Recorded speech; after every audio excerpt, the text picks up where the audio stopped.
In this lesson, I'm going to show you how to get it right even when you get things wrong.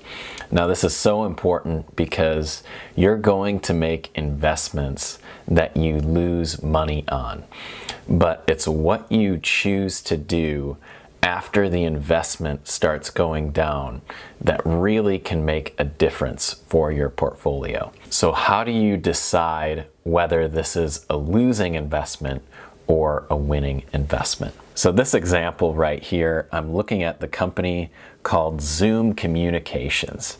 And you may have heard of this company. During the coronavirus, the price of the stock increased greatly because of the demand for video communication software. You know, chances are you downloaded Zoom during the coronavirus. I wanted to buy Zoom and I was looking to buy it in December of 2020.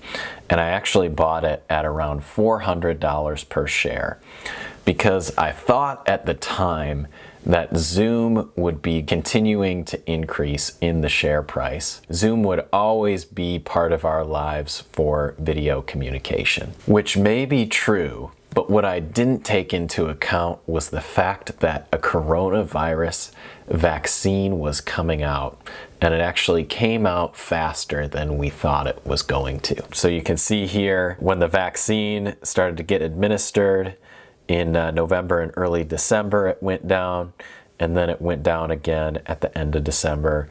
I can't remember what the exact date I invested in it was, but it was somewhere around here.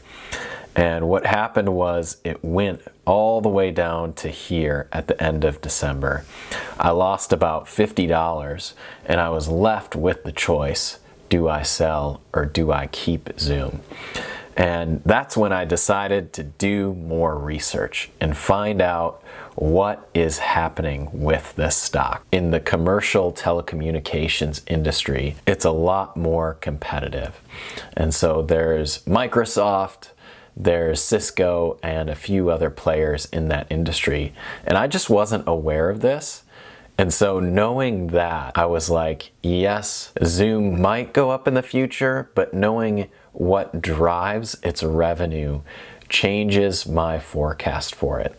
And so even though I've lost money right here to here, I'm going to choose to sell the stock. So I sold it at like $3.50.